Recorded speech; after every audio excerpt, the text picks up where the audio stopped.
That ran a little long today.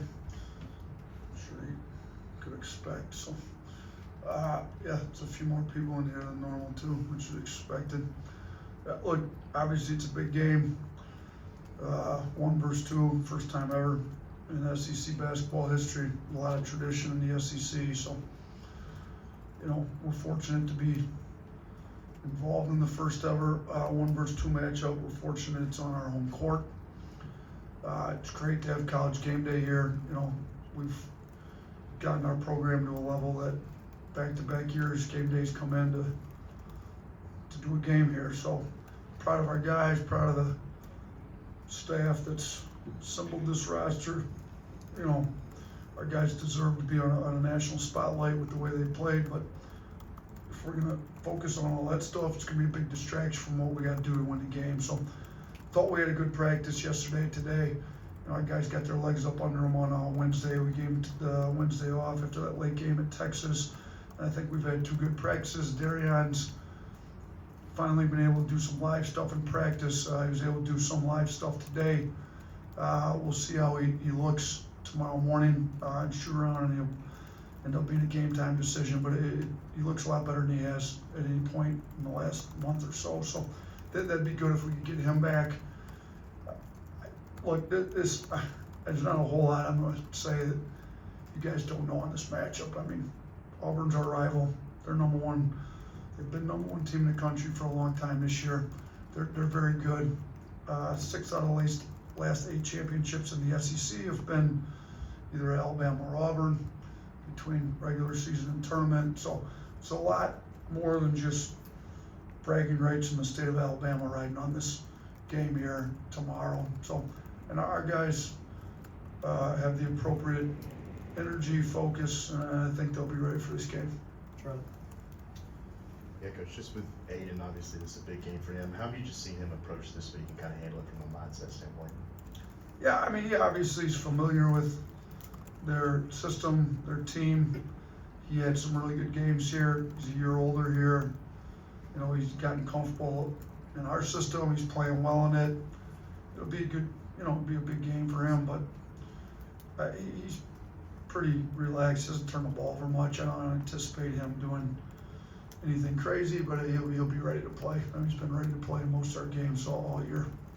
Jack? Yeah, Nate, you obviously kind of try and prep for and scout with the same amount of detail for every team, but have you noticed just a little bit of a different energy this week? And how do you kind of try and manage that, keep players in even keel, but also knowing there's a big game, kind of embracing that and let him run with it? Yeah, I mean, we made the point before the Texas game talking about you get ready for big games knowing that there's a big game looming out on the weekend by prepping every game like it's a big game. So we've tried to make that point all along. Like, we do what we do. We give you the same edits. It's not like we got 10 more edits ready for Auburn. No, we give you our day 1 edit, our personnel edit, our day 2 edit, how we score against them. We're giving them the same edits. Our players know there's a lot more riding on the line as far as national exposure and all that stuff. That's out there. It's not like these guys don't have phones and aren't on social media. They get it. But I think that we also got to understand a win is a win in conference. So a win versus Texas is 1 win. A win versus Auburn's a win. And right now we're just fighting for wins. We're tied with Auburn at the top. This game's a little bigger because a win would mean a win for us and a loss for them. So, it'd give us a little separation, at least a 1-game separation. But, if you win this game and lose the next one, what's the point of winning this one? So we've got to be super locked in to every game. And I think making that point to these guys, it's not like all of a sudden, it's Auburn, we got to go through it and get everybody nervous. We played in big games around here a lot since I've been here. I think somebody told me we've got 25 wins against ranked opponents since we've got here.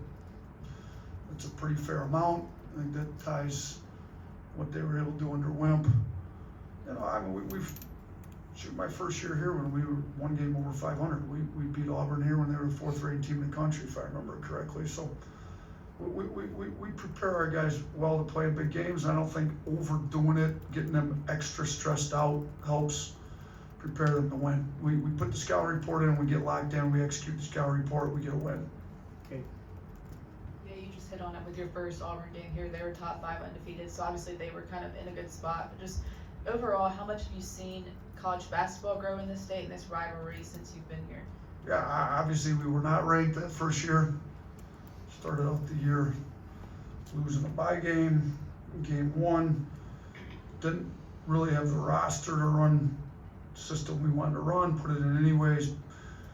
Finished one game over 500, but that win against Auburn our first year kind of gave us some life. System can work, will work. We can prepare for big games. We will win big games here. Won a lot of big games since then. We've beat number 1 teams, I'm not sure how many times since we've been here, but it's not the first time we played a number 1 ranked team. I think we beat 2 of them before Christmas a couple years ago. So the first game that we were able to beat them here was big, just to get the program off and running, even though that year wasn't a great year for us. And every game since has been a big game, even if it's the first time ever in the SEC 1 versus 2, they've all been big games because Auburn was coming off a Final Four before we arrived here. You know, we were just hoping to get into an NCAA tournament, and then lucky for us, there wasn't one because I don't know that we would have got in that first one. So we can still say that we've never missed an NCAA tournament since I've been here because we've been in every NCAA tournament that's been held. So, you know, the first year got us going a little bit. Second year we won the regular season SEC tournament, and we've been a little up and down since, but more up than down, and Auburn's been very good. Like I said, they were in a Final Four before we got here, and they're number 1 team in the country now, and they've won both a regular season and a tournament championship since then. So they've been in the national rankings. We've been the number 1 overall seed. We've made a Final Four. We've won 4 SEC tournament championships, 2 regular season, 2 tournaments. There's been more championships won. The last 2 Final Fours in the SEC have been Auburn and Alabama, and this year we're 1 and 2. So the Iron Bowl basketball, if you will, I don't know if that's appropriate to call it that, the in-state rivalry in the state of Alabama, whatever you want to call it, has been increasingly become a national level game, and it's all the way at the top now to where it's 1 versus 2. In your experience in coaching games against Auburn, just how much more intense are they compared to normal games against other teams? I mean, there's rivalries no matter where you go. I played Division III at Maranatha, Baptist College in Watertown. We had a Lutheran College in Watertown, Northwestern. There was a big rivalry in the 2 small D3 schools. Those little gyms got packed, and I was a high school coach, you know, in Romulus and our neighboring city, Belleville. Big rivalry game. Those, you know, we were able to beat them my first year. Everybody gets going. They also beat us. Actually, they beat us more than we beat them for a while. Then you get to Buffalo, you got some rival games, and now you're here. This rivalry is a little bit bigger, a little bit more of a national stage than Romulus Belleville was back in the day. But there's an intensity that comes with rivalry games. I know our fan base would much rather beat Auburn than anybody else in the SEC, as would I. So, but you still have to prepare for, look, if we didn't take care of business against Texas, Arkansas, Kentucky, go down the list, we wouldn't be here where it's 1 versus 2 and we wouldn't be playing for first place. So we've done a good job for the most part. The Ole Miss game we weren't very good in, but we've done a good job having these guys ready to play every game. It's a natural inclination to have a little bit more intensity in this game, even though we're trying to play with max effort every game. I get it. We've been in big rivalries everywhere I've been. This is the biggest of the rivalries I've ever been in, though. You're facing a National Player of the Year candidate and then one of the best bigs in the nation. You brought in Cliff. Is this the kind of matchup that you bring in a Cliff Omoruyi in for, and something you struggled with, I guess, last year? Yeah, it's part of it, for sure. We'd like to be able to guard the post one-on-one. I think we've got a guy that we brought in thinking he could. We struggled a little bit early in the year with some of it. We've hopefully done a better job teaching him some of that. I mean, like you said, Broom's National Player of the Year candidate, one of the best bigs in college basketball for the last few years running. He's a load. If we have to double him, he can pass well. They've got shooting all over the floor. They got 4 guys that are basically 40% or above, which is ridiculous in college. And it's not like they're just catch and shoot guys. Like, these guys can make them off the dribble. So ideally, you don't have to do a lot of doubling. And ideally, Cliff was brought in to enable us to not have to double often. But we've got, option B, C, D in the back pocket if we need to go to it. Nick. Yeah, their offense is 7th in turnover percentage. Yours is 207. What needs to happen to make sure that that's not a differential or differentiating factor in this game? That we need Mark Sears and Grant Nelson to stop turning the ball over. That's what needs to happen. Like, we got 2 fifth-year seniors that have played, over 100 basketball games, that know how to take care of the ball, that have not taken care of the ball at the level we need them to. That's basically what needs to happen. Because if you look at the turnover rates between those 2 guys, they're just way too high. Like, we got to quit trying to make home run plays. We got to quit overdriving gaps that aren't there. We've got to get the ball out of our hands earlier. We got to make the appropriate reads, whether it's pick and roll, drive reads, elbow catch reads with Grant. But if those 2 guys could significantly reduce their turnovers, the team turnover rate would come down and it would look a lot more like what we need it to look like. So hopefully they understand the gravity of particularly live ball turnovers against Auburn. They kind of ignite their break and get them going, and we just can't afford any of them. And we need those 2 guys as 5th-year senior captains to understand the importance of it and take care of the ball well. BG. Coach, you mentioned earlier this week that coaching will play a big role in this and that those adjustments to wrinkles will be key. What have you seen from you and your staff? You guys have prepped for this game and evaluating Auburn. Yeah, I mean, Coach Pearl's done a really good job there. They run their actions. They've got the flex, but they've got counters to them all. They've got their post-ups. They've got counters to where you double, when you double, how you guard it. Are we ready with counters to their counters? Is our defense ready? Do they decide to go small? Do they start? Cheney Johnson kind of won the game against Vanderbilt. If we do a great job on their options 1 and 2, do we have answers to their next options? Because they've had multiple guys go for 20 on the year, and it's you're not going to be the #1 team in the country if you just have 1 good option. It's not like this team is just Broom. Baker Mazzara, Cheney Johnson, Pettiford, Kelly. You just keep going down the list. I mean, should I probably have to mention 8 names if I get to all? They've got multiple guys that can go get you 20 points, and we've got to do a really good job guarding those and seeing what they're going to. And then our offensive end, what's working, what's not, how are they turning this over, how do we adjust, let's stay out of this action, let's get a lot more of this. Like, they've got a zone, they've got a press, they've got this, they've got a lot of different type defenses that we're going to have to be ready for. Just in general, what makes a Bruce Pearl coach team so dangerous? I mean, the intensity they play with, he seems like he's always got them ready to go. The actions that they run to get their best players the ball in their strong suits. I mean, Broom gets the ball where he needs to get the ball. Pettiford, they do a really good job. I mean, he's out of timeouts. They run actions to attack different things you're doing. So, I mean, to me, the best thing that makes them go, though, most great coaches, can they motivate their team to play hard and do the little stuff, the details matter, and they do. Their teams play hard, they get on the offensive boards, they're amped up, they're ready, they turn people over. So, we've got to, I say match the intensity. I hope that they've got to match our intensity, but they do a really good job making sure their guys are motivated and ready to go every game. Chase.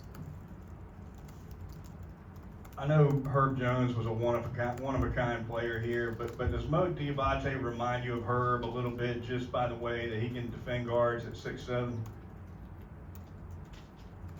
Yeah, when I recruited Mo, you know, I recruited him on the premise that we took a guy that's pretty similar to you and turned him into an NBA starter. And, you know, he got paid. I mean, Herb signed a $55 million contract. So I thought Mo's the closest guy. It helps. They're both lefties. You get to comp too, but it's more the fact that they're tough, they're hard-nosed, they can move, they can guard multiple positions. You know, Herb was a little more, he had played point guard in high school. He was a little more smooth running the one. Mo's a little stronger, more physical. You know, can kind of go to work inside maybe a little bit more. But yeah, they've got a lot of similarities. You know, I've been talking to NBA people are well aware of Diabate. You know, he leads our team in plus minus, leads our team in offensive leverage, which would be crazy to think, you know, but our offense is best when he's in the game because he gets to the old boards, he gets guys open, he makes good plays in the pocket. He's been very good for us. Herb was also one of those unsung heroes. I go back to the Auburn game when he's coming off his broken wrist, and we were just so much better. Our plus minus was so much higher with him in the game than the next game against LSU. We just played him like broken wrist or not, instead of trying to get him a minute before timeout on defense, a minute after timeout on defense. Screw it, just play him. So I think Mo's got that same impact on games that Herb had when he was here. Two more. Ryan. Coach, I believe yesterday people started lining up in tents outside. We have a news station out there right now, and they said that there's 10 to 15 or 20 tents. What does that mean to have the fans lined up already ready to go for game day? And what's your message to those guys for tomorrow that you need them against Auburn? Yeah, that's pretty cool. That you know, it's that important to get into the game, get good seats, get into game day when it opens bright and early in the morning to get your seats for game day. My daughter's a student here. She's making sure I can get her into game day before it goes up. I don't think she wants to camp out to make sure she's got her. She thinks dad's got it in. May or may not. We'll see. But she didn't seem like the camp out type of girl. But I'm glad we do have those that are willing to camp out. Show the. I mean, when I grew up, Krzyzewskiville was a big thing. I thought super cool. My kids super into sports. They show that. I still remember those Duke Carolina games. They show the whole lot. I'm like, how cool is that? So I don't know that we're quite to the level of Krzyzewskiville out here yet, but it's pretty cool that people are willing to pitch a tent, camp out overnight to make sure they got the best seats in the house for the college game day and the game that's coming up. So, and look, my message to them is thank you for being that great of fans. It helps the program. It helps that we've got people that support them, and then we need them to be super loud, super intelligent. We need the cheering to be supporting what we need to do to win the game. Like, can leave the nasty anti-Auburn stuff alone. Like, that's not what we need. We need cheering for big defensive stops, blue collar plays, winning basketball plays. That's what we need cheering for. Last one, Johnny. They got a guy on their team, Chadwick Mazzara, one of those guys, if you love him if he's on your team, can't stand him if he's not. As far as not going over the edge or over the line, how do you coach you guys to make sure that they play with emotion but not overly emotional? That's a good question, and like I said, I've been head coach at various levels for a long time, and we've had plenty of those. Go back to my Romulus days, whether it's Detroit Pershing or Belleville, and sometimes you're, you know, maybe some of the games you're favored in, and you know it's going to turn into a fist fight, wrestling match. We had a brawl at Belleville one time. I think I threw my shoulder out trying to tackle somebody out of a fight back then, but hopefully we don't have any of that. You get to Buffalo, you got some wars, Kent State, you know, like all that. Well, my point to all the teams all the time, and it's going to be to these guys as well, is we're not interested in winning a boxing match, a football game, or a wrestling match. Like, nobody wins. It doesn't matter. Like, there's a score on the scoreboard, and the points are scored for the ball going through the rim, and we need to beat them on the scoreboard. all the other stuff, there's no points for a takedown in wrestling, there's no points for a knockout. That's not what we're doing here. So let them try to win the boxing match, wrestling match. We're gonna win the scoreboard. We walk out of here, winners on the scoreboard, and that's what, so anything that takes away from winning on the scoreboard is losing basketball. So retaliating to something dumb is losing basketball. Let the refs catch them doing it. You know, and I mean, Baker Mazar's a very good player, makes tough shots, can make big time electric plays, but you know, they got beat by Yale in the first round without him because he got tossed early in the game. Like, you know, whether they agree that he should have been or not, you know, I don't really have an opinion on all that. The point is he wasn't in the game to play with his team when they needed him against Yale. So you know, we had an incident with Mo D grabbing an ankle, or like that stuff's unnecessary, unneeded. I made that point extremely clear to Mo. You know, we don't need that. Like, Mo, you're tough enough. You make tough offensive rebounding plays, tough defensive plays. Those are the tough plays we need, not the extracurricular dumb stuff. If you know, I don't know. I mean, I'm sure that Bruce is an unbelievable coach. I'm sure he's had his talks with Chad, and I'm sure Chad has been a lot better this year because they need him on the floor. So, you know, yeah, maybe he's into it and all that, but we're just going to try to win the basketball game. We're not going to try to win anything else tomorrow. Thanks, Coach. Thanks, everyone.